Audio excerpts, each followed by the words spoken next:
धुळ्यामध्ये अध्यात्माच्या नावाखाली 13 वर्षीय अल्पवयीन मुलीच वर्षभर शारीरिक शोषण करणाऱ्या नराधम कृष्णा उर्फ भगत सुभाष चित्ते राहणार कदमबांडे नगर देवपूर धुळे या भोंदू भगतासह त्याच्या साथीदाराविरोधात पश्चिम देवपूर पोलिसात पोक्सो अंतर्गत गुन्हा दाखल करण्यात आला।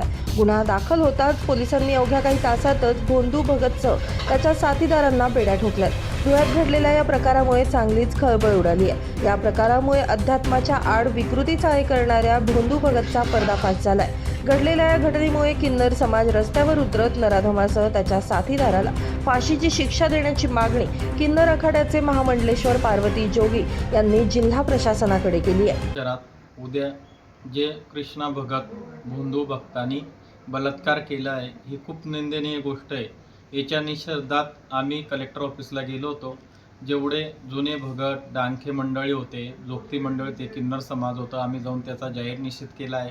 कारण की आपल्या धुळे शहरामध्ये काही असे भक्त झाले जे स्वतःला माताजी म्हणवतात, दरबार चालवतात, आमच्यासारखा शृंगार करतात। पब्लिकला वाटतं की हे किन्नर आहे, त्या आशेने पब्लिक त्यांना घरात घेते, पण ते पब्लिकची लूट होतीये। कारण की पब्लिकचा डोळे अजून उघडत नाही। बघा, आज एक कन्यावर झालं, उद्या आपल्या आया बहिणीवर होईल। या लोकांपासून सावध राहिलं पाहिजे आणि या लोकांची सखोल चौकशी केली पाहिजे। यांचं मेडिकल केलं पाहिजे की हे खरंच तृतीयपंथी आहे का, आणि यांच्याजवळ खरोखर माताजी येते का, हे खरोखर चमत्कार दाखवू शकता का, याचा सखोल चौकशी होऊन यांच्यावर कारवाई झाली पाहिजे।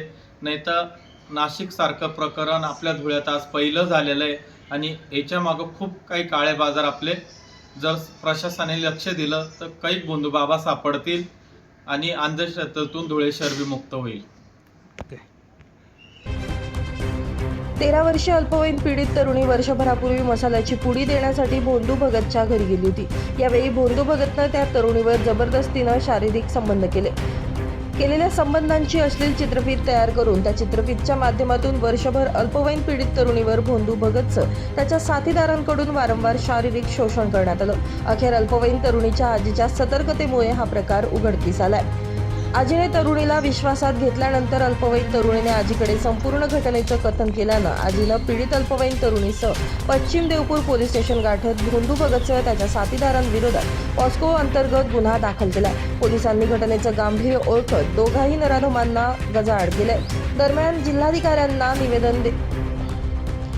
जिल्हाधिकारी कार्यालयासमोर नागरिकांकडून आंदोलन करण्यात आल्यानंतर जिल्हाधिकाऱ्यांना निवेदन देण्यात आले आणि या प्रकरणाची सखोल चौकशी करून नराधम भोंदूसह त्याच्या साथीदाराला फाशीची शिक्षा देण्यात यावी अशी मागणी किन्नर आखाड्याच्या महामंडलेश्वर पार्वती जोगी आणि नागरिकांकडून करण्यात आली आहे। नाशिकच्या अशोक खरात भोंदूबाबाचं प्रकरण ताजं असताना धुळ्यात देखील भोंदू भगत अल्पवयीन तरुणीवर अत्याचार केल्यानं चांगलीच खळबळ माजली आहे। या नराधमाविरोधात कठोरात कठोर कारवाई करण्याची मागणी आता जोर धरती आहे। Bureau report, Lumbini news, Dhule.